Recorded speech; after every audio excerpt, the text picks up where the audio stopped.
What is good? What is good? Can you guys hear me? What is good? Can you guys hear me?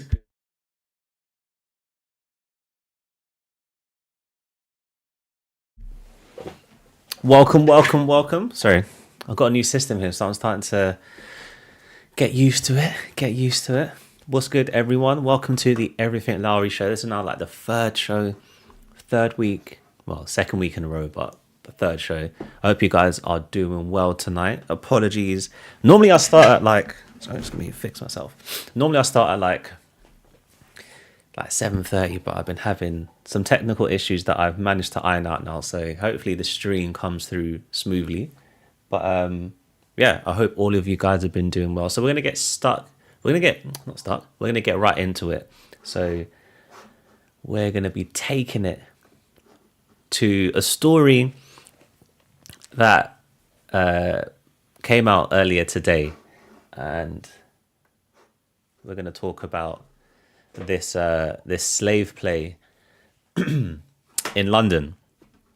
And basically, this is a slave play. This is a slave play where they want to, well, they have a plan to have two black audience only shows, and it's a bit mad. I can't lie, that's a bit mad to have a show that is only going to be for you know a particular demographic. Normally, you go to theatre plays and it's quite diverse, and it's a bit of an odd one. I think to have this type of thing. I mean, it's hit the news. Rishi Sunak has spoken about it, and down here, he has expressed his disapproval about this, having this slave play as having two nights for only black audiences. So I'll just go through it. So this play is written by actor and playwright Jeremy O. Harris, and I think this was on Broadway, and now it's coming to the West End. So yeah, a London production has the US play Slave Play, written by actor and playwright Jeremy O. Harris from Zola, Euphoria, and Gossip Girl. It's making political waves after the UK Prime Minister criticised plans to offer two performances exclusively for black audiences. The controversial play is set on a plantation and explores race, identity, and sexuality. It's going to have a 13-week run at London's Noel Coward Theatre, with a cast that includes Kit Harington from Game of Thrones, and is scheduled to include two so-called blackout performances for an all-black identifying audience, just like the Broadway version of the show offered, which is be interesting to see how that worked. Because, yeah, just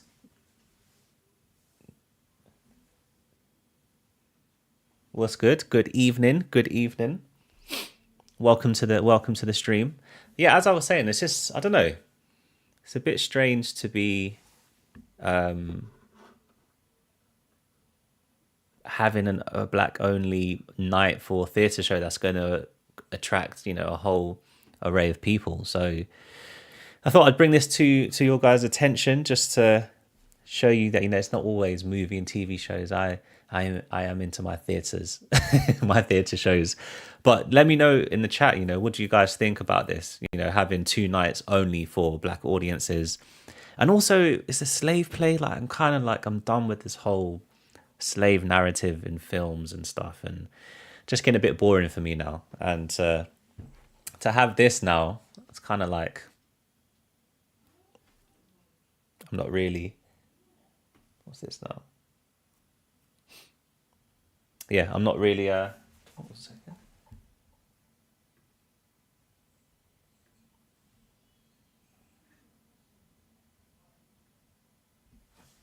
Sorry, I just had to fix something.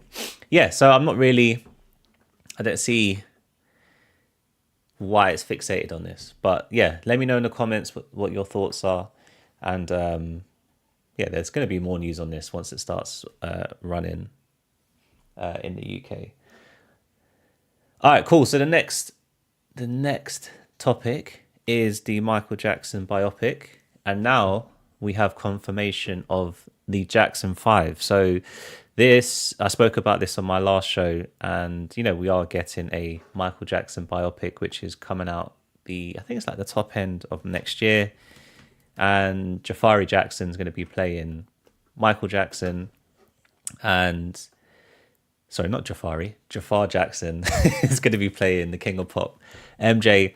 And yeah, it's basically going to be a biopic. We don't know if they're going to do something similar to what they did with the recent Bob Marley movie, where they took the story from a specific point in his life. So that was during the Exodus and the concert to squash the beef between the political parties. But I've been reading online, and it does look like they're going to be trying to cram in his 30-40 year career into a movie.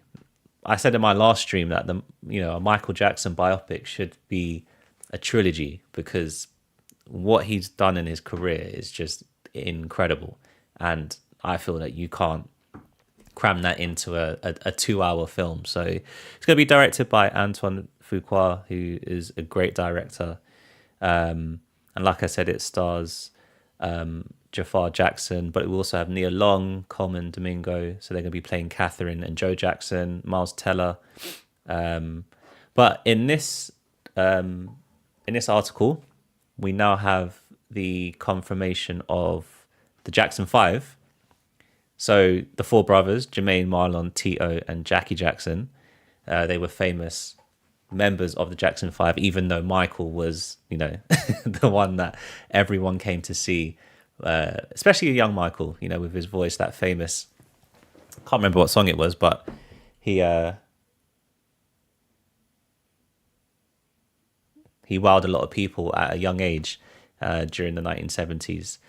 So yeah, this film's supposed to hit theaters on the 18th of April next year. And we now have Jaden Harville, who will portray the younger version of Jermaine Jackson, with Jamal R. Henderson playing the older version of Jermaine Jackson. Marlon Jackson will be played by Jalen Lyndon Hunter in the younger years, and Trey Horton in his later life. Tito, I think the famous Rush Hour. I think it's in Rush Hour where he thinks that, I can't remember what he says about Tito actually, but I do remember it in Rush Hour. He's going to be played by Judah Edwards in the early years and Ryan Hill in the later, and Nathaniel Logan McIntyre will portray the younger Jackie Jackson, while Joseph David Jones will be playing the older version. So by the looks of this, it looks like we are going to be spanning from, the late 60s, 70s, 80s, 90s, all the way up, maybe until like the early 2000s, which that's going to be a task. That is going to be a task. But, MJ is one of my favorite artists. I mean, I think for me, he is the best artist of all time. I don't think anyone will touch him. You've got great performers in this generation. Beyonce comes to mind. I mean, she's probably the closest you'll get to MJ in this era. But what he did in music, outside of music, I don't think will be matched. So yeah, it's going to be, I'm going to be there first night. Hopefully I get to interview the guys on this, because I'd love to do that. But yeah, I'm going to be there first night. And yeah, now the more that I think about it, it's like, what albums, what songs do you include in the film? What moments are they going to put his rumored altercation with Prince, with the bad video? They've got a really good cast. They've got a great director in this, so they're not playing around with this film. But it's going to be interesting. It's going to be interesting. Hopefully the trailer drops. If this is out April next year, hopefully we get a teaser trailer September, October this year, to just whet the appetite for that. But yeah, we now have our Jackson 5 for the Michael Jackson biopic, which is which is currently in production and is due to hit cinemas on the 18th of April next year. And yeah, I'm super excited for this one. Let me know in the chat if you guys are excited for the Michael Jackson biopic or not. Are you biopicked out, or are biopics not your thing? Let me know in the chat.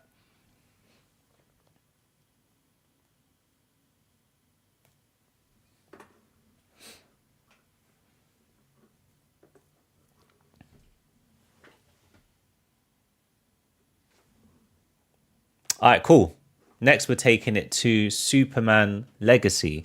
Spoke about this on my last stream with the cast. They took the photo when the production started.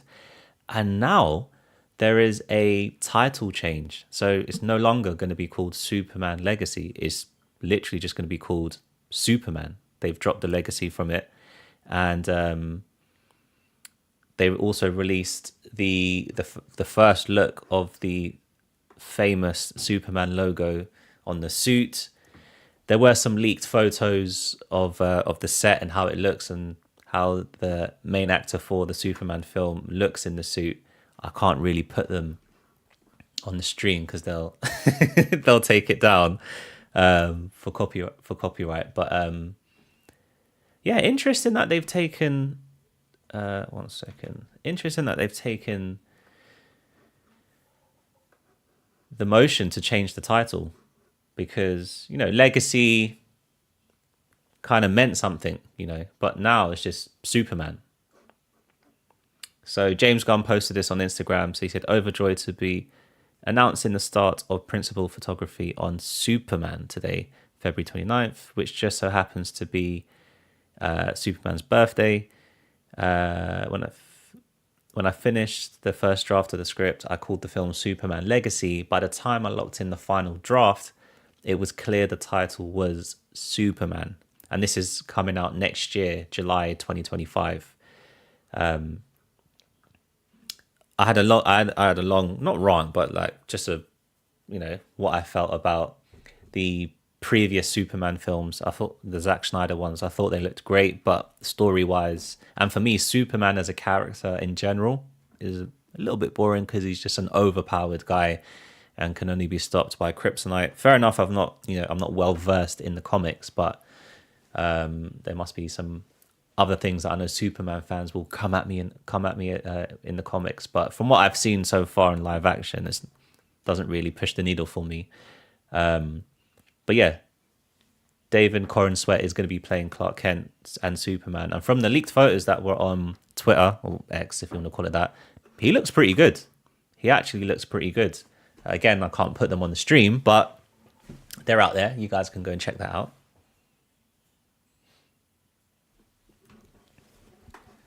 So we can read more into this. So yeah, they dropped the legacy in the title. So the Superman movie would just be called Superman. And now it is confirmed to come out in July 2025. Along with a post, he shared the Superman logo, which I've already shown you guys. Superman was the title of the 1978 film that starred Christopher Reeve, and that was directed by Richard Donner.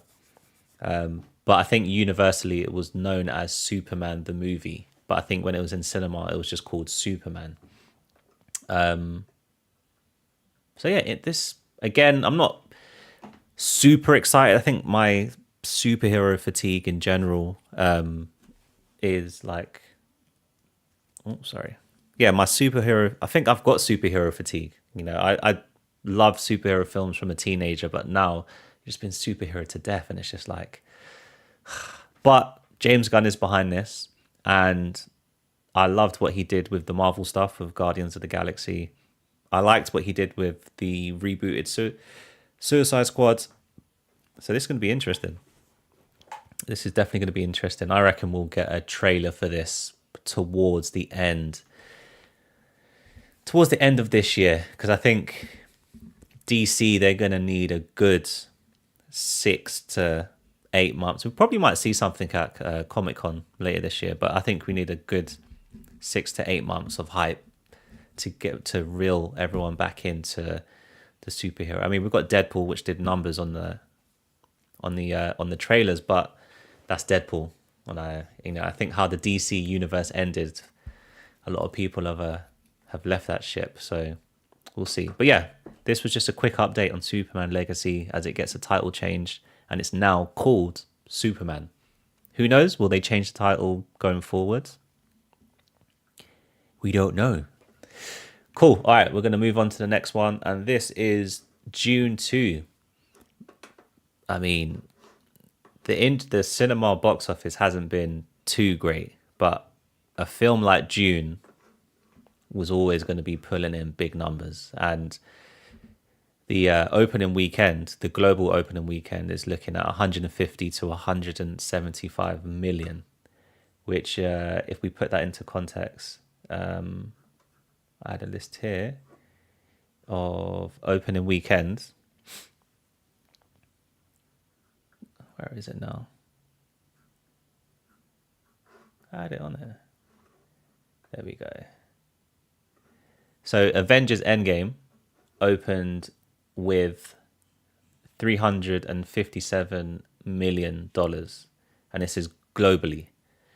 So between 150 to 175 puts this film in the same ballpark as Iron Man 3, Harry Potter, Deathly Hallows Part 2, Batman vs Superman, Dawn of Justice, and Barbie. So that's not too bad. Considering, June has the books had a very niche and cult following, and the film from Warner Brothers and Denny has definitely made it, have a more of a mass appeal now, especially with the actors Timothy, Zendaya, Batista's in there, Jason Momoa's in the first one, Austin Butler's in the second one. So that's pretty impressive for especially a sci-fi film as well. Sci-fi is not everyone's cup of tea, but to be opening with that type of pool is very impressive. I'd actually say that might beat it and might get to your 180, between 180 and 190. My review for June Part 2 is out on my YouTube channel, so you can go and check that out. Brilliant film. I'm not going to spoil it because I don't do spoilers in my reviews, but definitely better than the first film. They upped the levels with visuals, score. I felt the story was a lot better for me as someone who's not familiar with the books. Acting was great.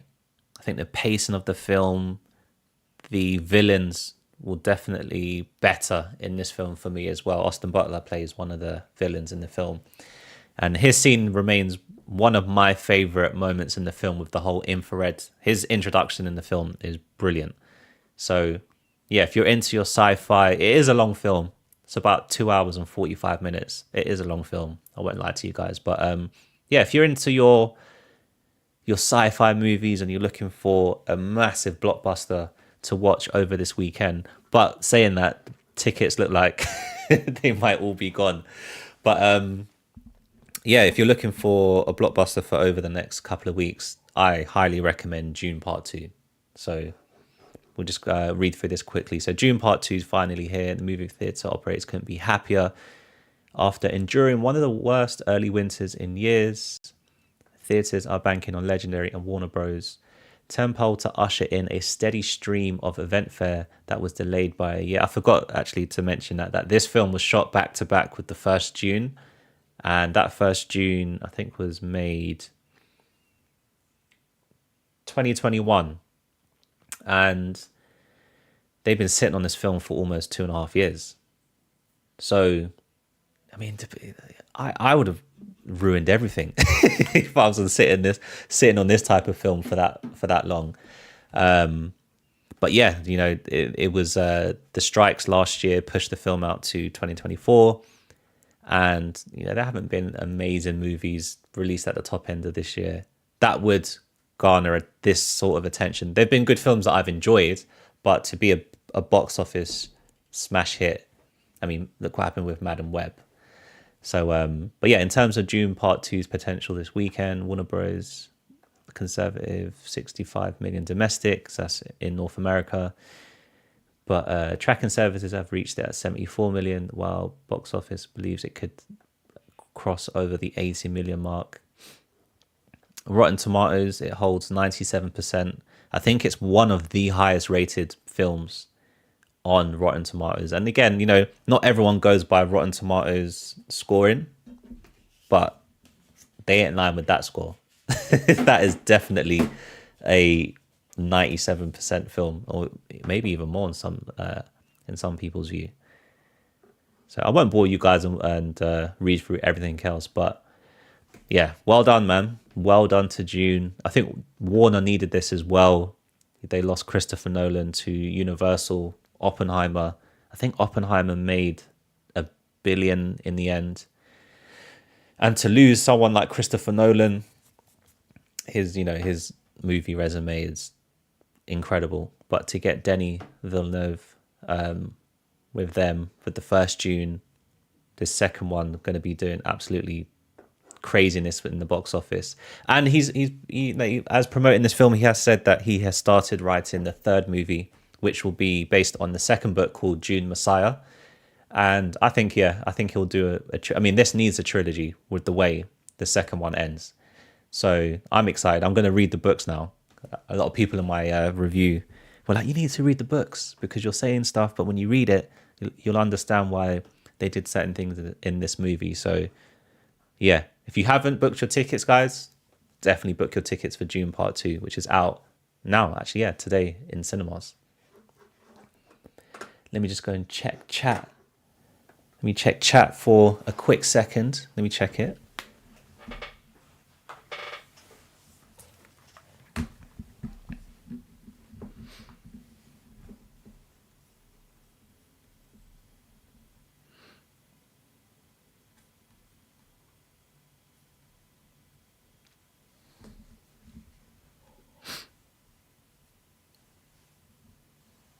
Hey Caleb, nice to welcome to the stream. Welcome to the stream.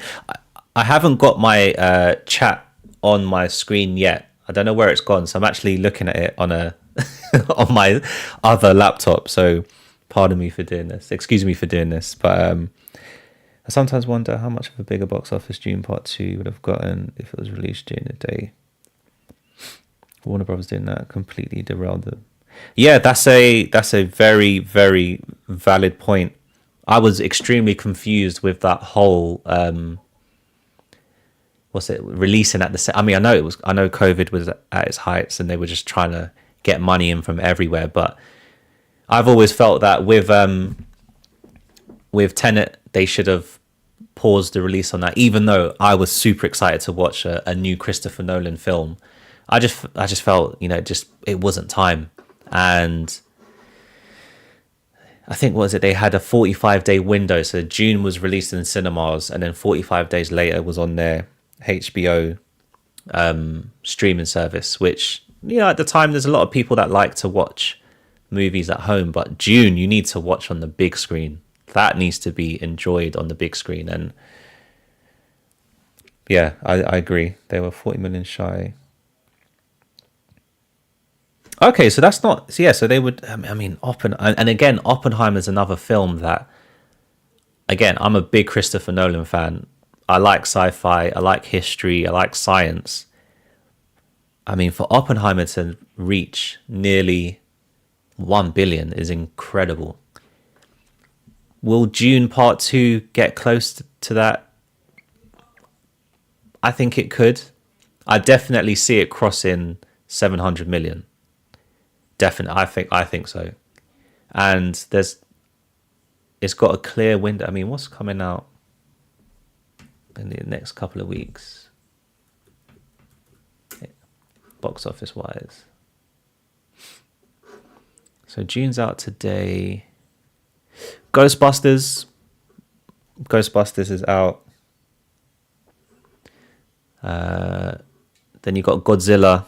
That's a Warner Bros. So Sony's Ghostbusters, Godzilla and Kong, The New Empire. And then, June has a 3-week run, a clear run with no titles that could potentially take away from its box office run. So yeah, it could reach over the 1 billion. Yeah. Tenet released in theaters.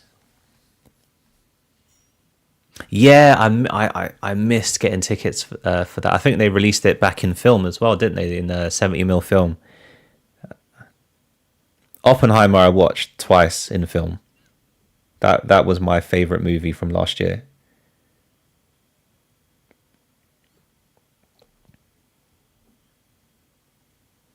Got some more people in the chat. Good to see you guys.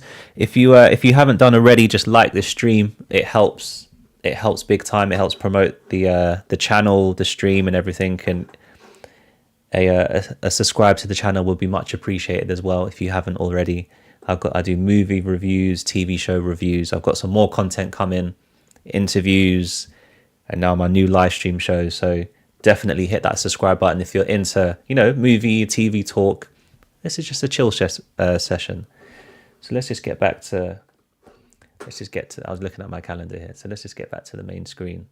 So yeah, June. If you haven't watched it, like I said, definitely book your tickets and go and watch that. All right, cool. Next, we are taking it to a Naruto movie. A live-action Naruto movie is in the works. Now, this hit Twitter a couple of days ago, and yeah, it wasn't met as you would expect. I think historically, mangas to live action don't always perform very well, and Naruto is a much loved manga. Even though I've not watched any Naruto, but Naruto's probably up there with the likes of Dragon Ball Z in terms of just a known name. Even people who don't watch it knows who Naruto is. And yeah, when this news came to light, I think towards the end of last week or earlier this week, I've been so busy, my days are just blurring into one right now. I wasn't surprised. I think we had Avatar: The Last Airbender recently on Netflix. Prior to that, you had One Punch Man, which actually received some good reviews, One Punch Man. Then you had, I'm trying to think what the last one was before that.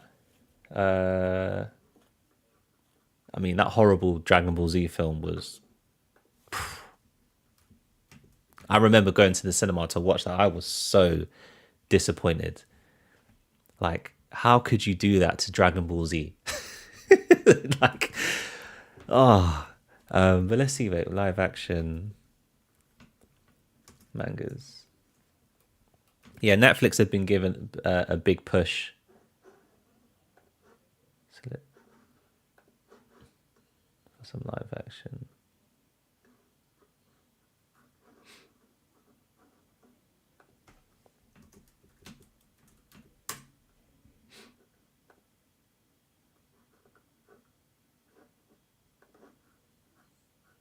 Yeah, so Dragon Ball Evolution 2009.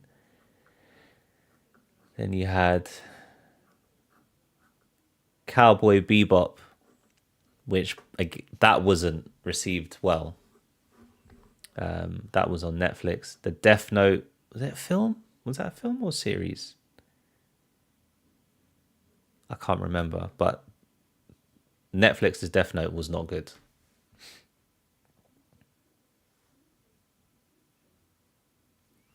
And then Ghost in the Shell with Scarlett Johansson. I didn't like that film. I thought that, yeah, there was no need for that. So, yeah, historically, mangas turned to live action there's been such a bad taste left in everyone's mouth that it's just like, why are we going to attempt to do it? I mean, Destin Daniel Cretton, I really liked Shang-Chi. He was going to be directing the Avengers Kang Dynasty, but now in the news that's been dropped, so it's no longer the Kang Dynasty, unfortunately, and he's no longer attached to the film.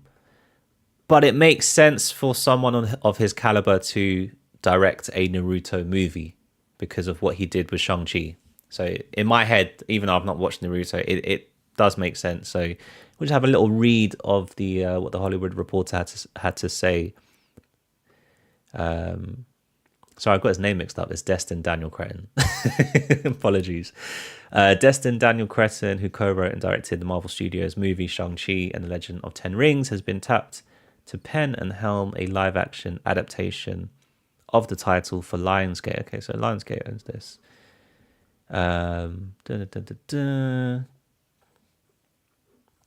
Naruto was a coming-of-age story focused on a young and enthusiastic ninja named Naruto Uzumaki, who wants to grow up to be the leader of his ninja village, but also happens to have the spirit of a nine-tailed demon fox inside of him. The story was serialized in Japan's popular weekly Shonen Jump from 1999 to 2014, tracking the characters' coming-of-age friendships and many more superpowered ninja battles. In that time, it has become one of the world's most popular intellectual property with over 250 million. Wow. 250 million copies of the collected volumes sold in more than 60 countries and territories. I do remember the animated series on Cartoon Network. I didn't really watch it week in, week out, but I do remember seeing that. Definitely seen the video game as well. I mean, look, this has been around for coming up to over 25 years. I mean, this is a big one for Destin. If he can pull this off, then that's a huge. I mean, having Shang-Chi and then that under your belt, no one can chat to you.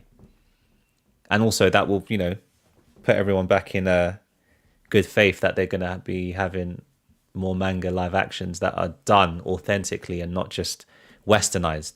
That's the main thing as well. It's like especially with like the Dragon Ball Z film, it's just like they just tried to westernize when it didn't need to be.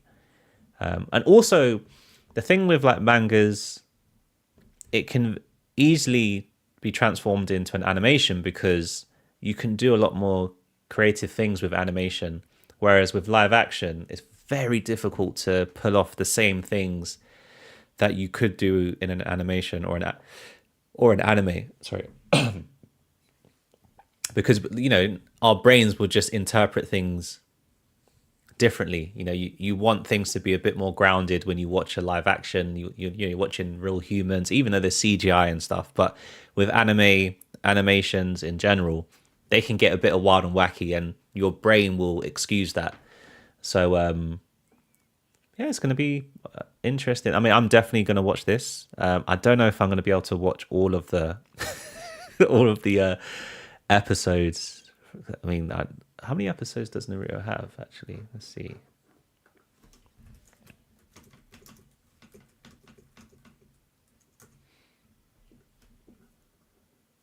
500.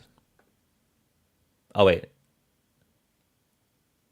Oh, okay, so there's Naruto, the anime series, and then Naruto Shippuden. So it's a total of 720 episodes. Damn.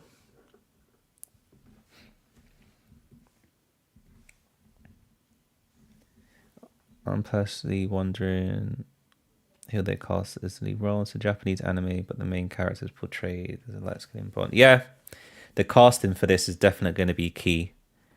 That's one thing they can't mess up on. It's hard to gauge sometimes because it's not as it. Take Attack on Titan. Producers say it takes place in the fictional European tech country.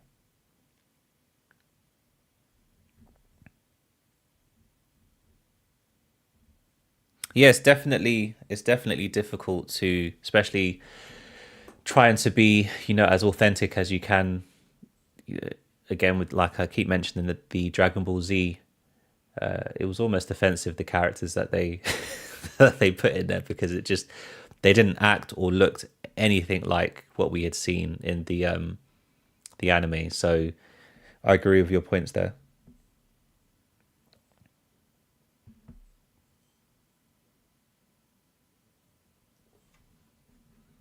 And if you guys, especially with like Japanese content, there's a new series called Shogun, which is out on Disney Plus. The first 2 episodes My full review for that should be out next week because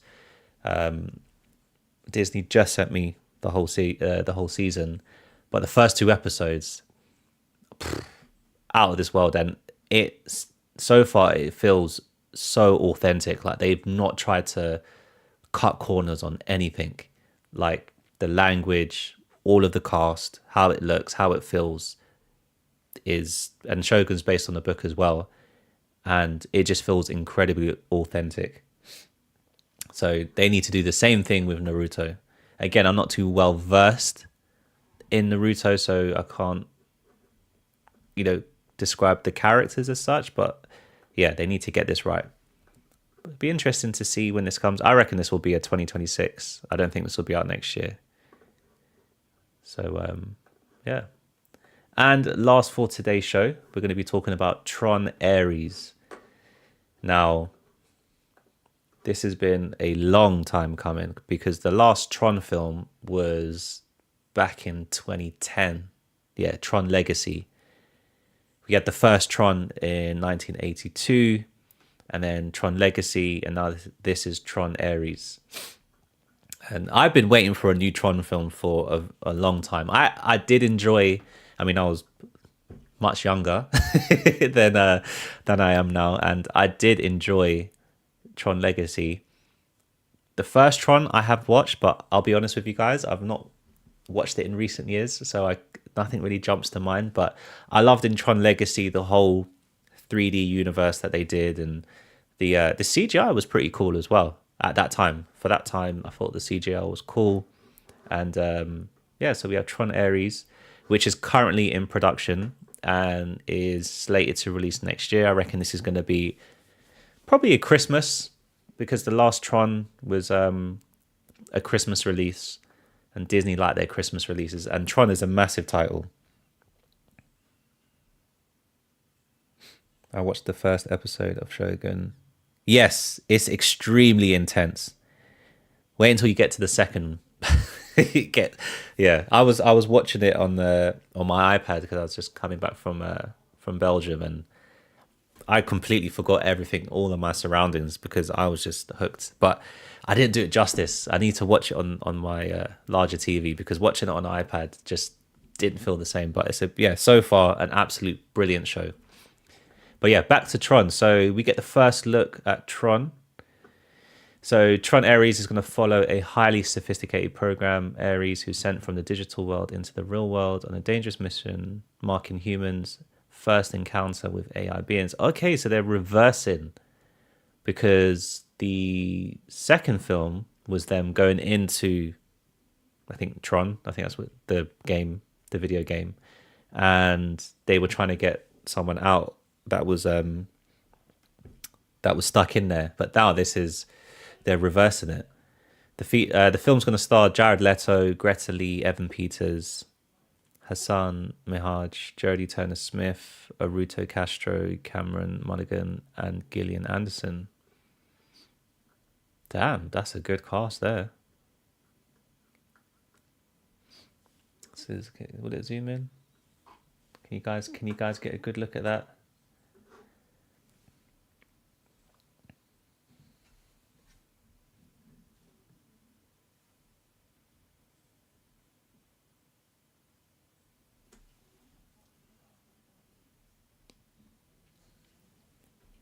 So I'm just reading the comments here.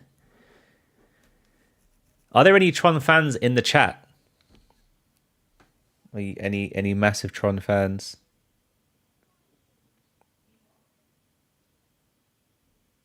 I was, however, confused the fact that the white character is said to be speaking. Yeah, so I think with that show, it's showing how, the different European countries basically try to, take over parts of the world that other countries hadn't been to. And I'm interpreting that as the Portuguese are basically saying that English is Portuguese because the Japanese at that time didn't know about the Western side of the world. So the Portuguese are just basically telling them lies. And you, in the second episode, you do find out more. I'm not going to say because I don't do spoilers, but you do find out a bit more about what's happening. I'm not too sure if Shogun is based on real life. It feels that way, and it's based on the book as well. I'm definitely going to do more research over this weekend. But yeah, so far I've been loving Shogun, and I'm definitely my review will be out sometime next week. I think it's 8 episodes long, so yeah, nearly finished. But quickly back to Tron. So yeah, Tron Ares will be out next year. There's no set release date for this, but this is the first look. It looks pretty cool. I mean, 14 years from the previous one, camera technologies have improved. You know, they're probably going to be using a lot of LED walls. So I think visually this film is going to be A star. Story-wise, though,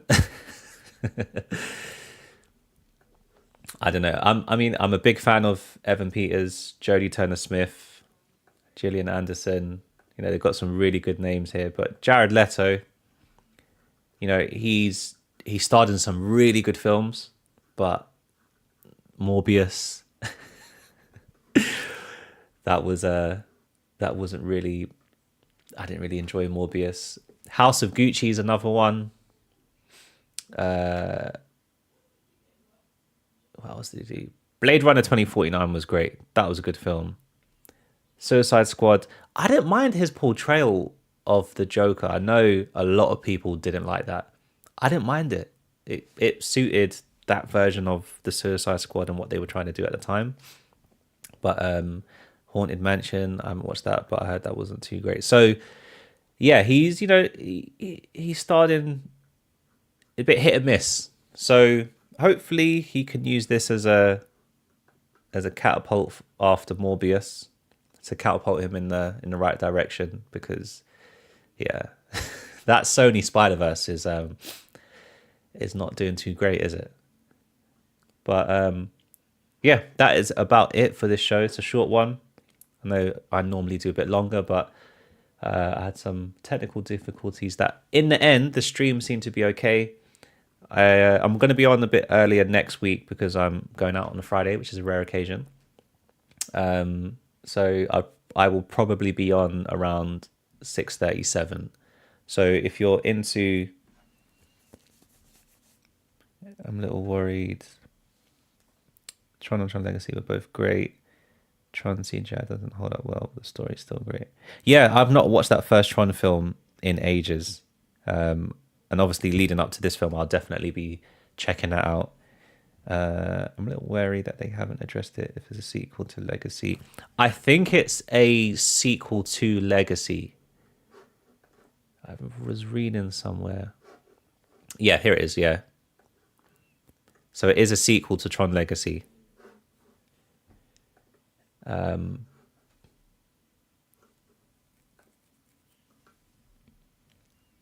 His portrayal of Joker was alright. His character was just over-designed. The grill.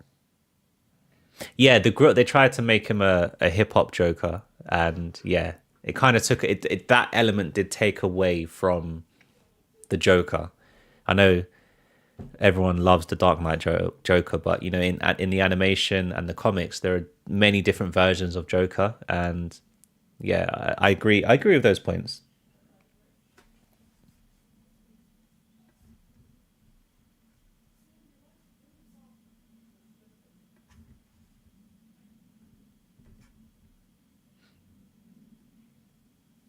All right, cool. So I'm going to end it there. It's a short stream for tonight. I'll just do a quick plug.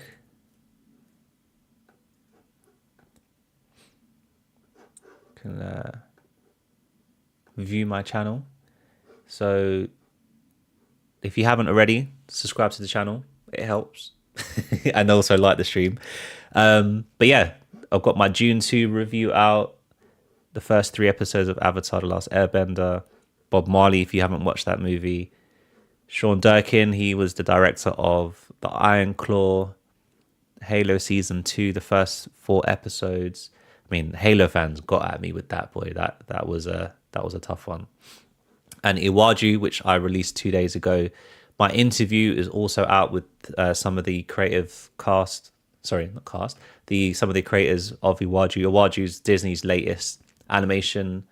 It's targeted towards kids, but adults can still watch it if you're into animation. It's Disney's first Nigerian animated feature, and they've partnered with Kugali Media from the UK. And this is the first time in their 100 years that they've reached out of the Disney, because everything with Disney animation has always been in-house, but with this was a collaboration, which is pretty cool.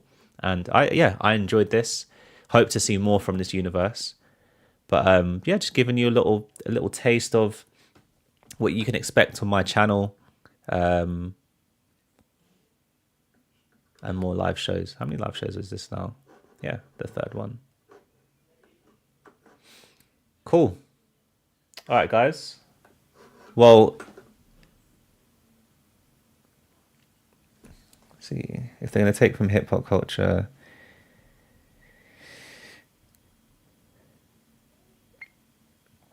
Yeah, definitely. I think. I mean, you still got white rappers and stuff in there, but I get what you mean.